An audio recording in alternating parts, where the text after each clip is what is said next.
मेरा उद्धार होगा। और ये ऐसे आचार्य हैं, ये ऐसे पंचम काल के बीच चतुर्थ कालीन साधना करने वाले ऐसे आचार्य हैं जो किसी को अपना नहीं बनाते हैं। इनकी साधना ही इतनी बेजोड़ है कि खुद दुनिया के चढ़ों में इनकी दीवानी हो जाती है, सारा जमाना इनका दीवाना हो जाता है। तो ऐसे आचार्य भगवान का आइए सभी हाथ जोड़ेंगे। हाँ दीना हो गुरुदेवो नाही सुन पहाकरम, आदीना हो गुरुदेवो नाही सुन पहाकरम, नमामि गतवतारम नाभिनंदन मंगलम, घादिकं मम च सत्तुडं निज्जरजतवेदणे, केवल ज्योतिजोयितं वन्दे तं प्रणमाम्यहम्।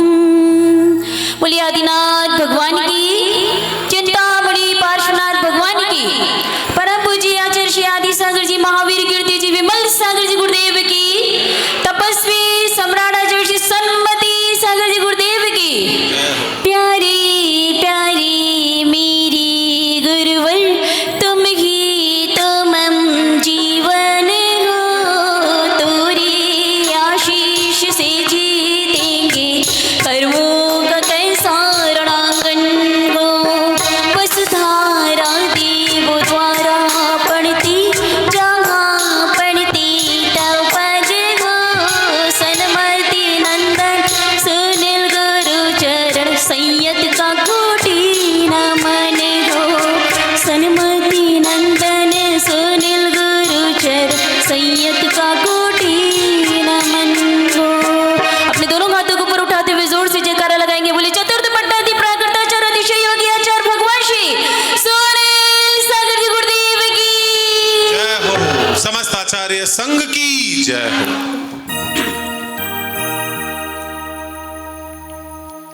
साधु संत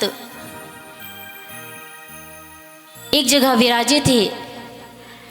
कक्षा चल रही थी, पढ़ाई चल रही थी, गुरु शिष्यों को संबोधित कर रहे थे। ऐसे ही सुंदर मौसम भी था। कहीं पर चिड़िया चहचहा रही थी तो कहीं पर मोर नाच रहे थे। गुरु अपनी वाणी द्वारा वर्षा कर रहे थे, शिष्यों को संबोधित कर रहे थे। जग बड़ा आसार है, कुछ भी इसमें सार नहीं है। अपनी तप संयम साधना में संलग्न रहना चाहिए। तभी अचानक से एक शिष्य की दृष्टि पड़ती है कि एक मोर बहुत ऊंचाइयों पर बैठा हुआ है और पीऊ पीऊ की आवाज कर रहा है, किलकारियां भर रहा है। उस शिष्य ने गुरु से बोला, गुरुवर देखो ना कितना बड़ा मोर है, सारी दुनिया उसको कितना प्यारा मानती है, कितना सुंदर दिखता है। गुरुवर कितना बड़ा मोर है, पर देखो इसके मात्र 2 ही पैर हैं, कैसे बैलेंस टिका हुआ है इसका। गुरुवर ने बोला, शिष्य जिसे जीवन में बैलेंस बनाना आ गया उसे जीवन जीना आ गया। बैलेंस के मामले में आचार्य भगवान कहते हैं कि खाने पे, उठने पे, सोने पे, चलने में, फिरने में, बातें करने में, हर तरह से बैलेंस जीवन में होना चाहिए। कल ही आचार्य भगवान आपको बता रहे थे, माताओं तुम में कितना प्रेम है कि तुम एकदम पास पास चिपक चिपक करके बैठती हो। कभी कभी तो गुरु की बात मान लो, रोज रोज बोलते हैं एक क्रमानुसार, अब बैठे रहो फिर बाद में बैठ जाना। कल से ऐसे होना चाहिए। एक सीरियल लाइन बनाइए, सीरियल बैठ जाइए। आधी कुर्सियाँ खाली हैं, आधी कुर्सियाँ भरी हैं, है ना। तो एक बात समझेंगे कि जब जीवन में बैलेंस बिगड़ जाता है तो जीवन का स्तर बिगड़ जाता है। आचार्य भगवान बैलेंस बनाना सिखाते हैं कि कैसे हमको बोलना, कैसे हमको चलना, कैसे हमको बातें करना, कैसे हमको जीवन रूपी लौकिक जीवन में भी हमको बैलेंस बनाना और कैसे आध्यात्मिक जीवन में भी हमको बैलेंस बना के चलना। जब दूध की बैलेंस नहीं बनता या उसका ध्यान नहीं रखते, गैस पर चढ़ा होता है तो वो दूध उफन जाता है। और जब गाड़ी बैलेंस बना के नहीं चढ़ती तो वो गाड़ी गड्ढे में चली जाती है। आइए एक बात समझते हैं, यही की घटना है।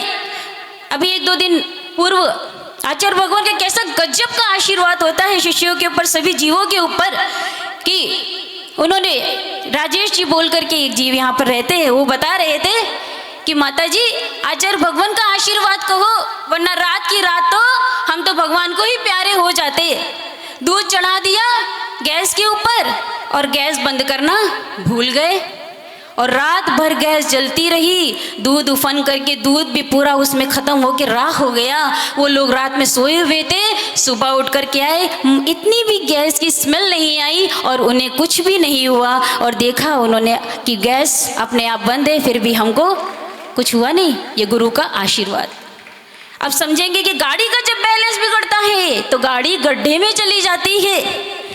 दिल्ली से मुनि श्री सरवार सागर महाराज जी के भाई कुछ दिनों पर पूर्व यहाँ पधारे थे, बोल रहे थे कि रात में इतना मैंने वहाँ से ट्रैफिक होने के कारण थोड़ा लेट हो गया उनको आने में, और गाड़ी का बैलेंस बिगड़ा कि दिखी नहीं, बरसात हो रही थी, वो गाड़ी गड्ढे में चली गई और निकालना बड़ा मुश्किल था।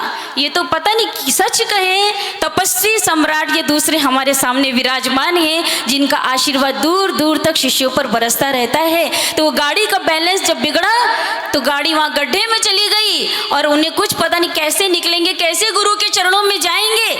और मात्र गुरु का स्मरण, सुनील सागर गुरुदेव का नाम स्मरण किया कि कोई भी नहीं, सुनसान एरिया, कुछ भी नहीं था। सामने दिखी आधे किलोमीटर पर क्रेन खड़ी थी, उनके पास में गए, वहाँ पर उस क्रेन में आदमी भी बैठा हुआ था और उसको बोला कि भैया हमारी गाड़ी निकाल दोगे? बोला तुरंत निकालूंगा, और वो गाड़ी आकर के निकाल करके चला गया। उसने उनको एक रास्ते पर वहाँ पार भी कराया और थोड़ी देर बाद देखा तो वो आदमी वहाँ से गायब था। पैसा भी नहीं लिया उसने। सबसे बड़ी बात, बोले ये तो हमारा कर्तव्य था, और पता नहीं उसकी बुद्धि, अच्छे अच्छे आते हैं यहाँ पर हैं, कहते हैं कि पैसा लेंगे तो काम करेंगे, ऐसे करोगे तो काम करेंगे, पर उसने एक पैसा भी नहीं लिया। आगे होकर के आया, क्रेन से गाड़ी निकलवाई, मेन रोड तक उनको छोड़ के भी आया, और उसके बाद में जो मुड़ करके उनके मन में आया कि चलो भाई जाएंगे, पैसा लेने का बोला, लिया नहीं, और मुड़ के जाएंगे, चलो उसको शाबाशी, उसको उस रूप से बोलेंगे तो देखा वो आदमी क्रेन सहित वहाँ से गायब था। ये सुनील सागर गुरुदेव का महाप्रताप, महा आशीर्वाद शिष्यों पर है। इसीलिए हम कहते हैं, इसीलिए सभी को संबोधित गुरुवर कहते हैं कि सदा सदा जब गुरु के चरण मिले, सदा सदा गुरु का आश्रय मिले तो भक्ति हमेशा करनी चाहिए। और ये तो हो गया शिष्यों का प्रकरण। अब आइए गुरुवर का प्रकरण समझते हैं।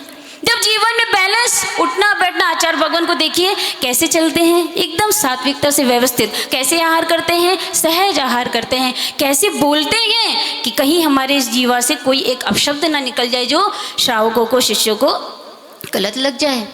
तो उनके जीवन का कैसा बैलेंस है। आचार्य भगवान विहार कर रहे थे, चल रहे थे, खूब ऐसे श्रावकों की जमदार भीड़ लगी हुई थी। अब लोगों को रहता है ना, बड़े बड़े गुरुजी हैं या साधु संत हैं, हमारा भी उनके साथ फोटो खींच जाए, सेल्फी हो जाए, ऐसा हो जाए, वैसा हो जाए। गुरुओं के चरणों में पड़ने के खातिर गुरुओं के चरणों को ही पैर लगाते हैं, पैर मारते हैं।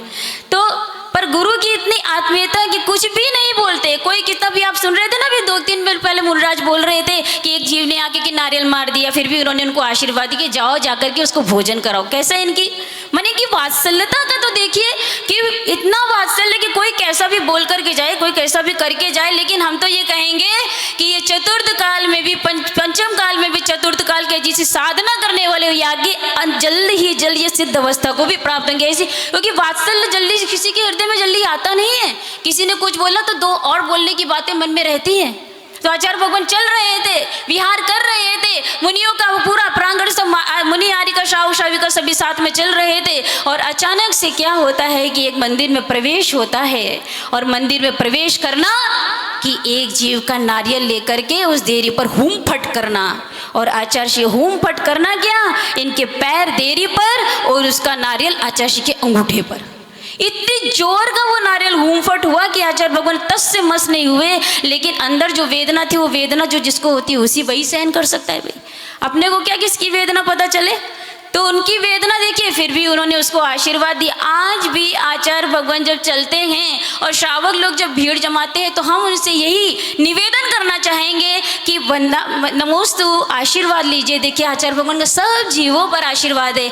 अनुकूलता मिले तो चरण छूइए, मना नहीं है, लेकिन फिर भी इतना बैलेंस बना के चलिए कि उनकी अनुकूलता हमारे कारण न बिगड़े।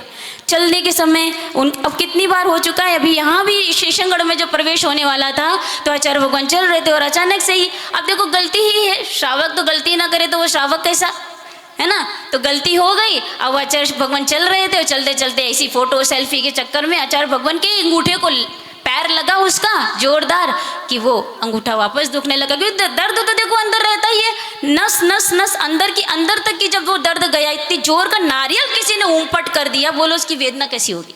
इसलिए हम अपने जीवन में बैलेंस बनाएं, अपने बैलेंस बनाकर अपने जीवन के स्तर को ऊंचा नीचा ना होने दे। कभी छोटा मोटा कुछ भी हो गया, लौकिक जीवन में भी हो, आध्यात्मिक जीवन में भी हो। आचार्य भगवान ज्ञानार्णव का इतना सुंदर स्वाध्याय सुबह चल रहा है, मैंने एकदम रोम रोम ऐसे कंपित हो जाता है सुन करके।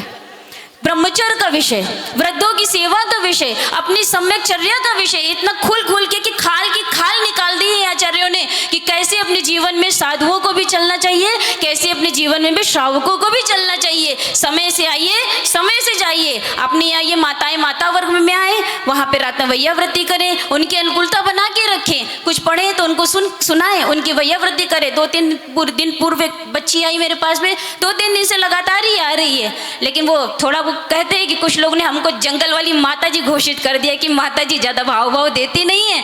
तो बच्ची बैठी रही, फिर हमने उसको इशारा किया, बाजू में एक माता जी हैं, उनकी वैयावृत्ति करो जा करके।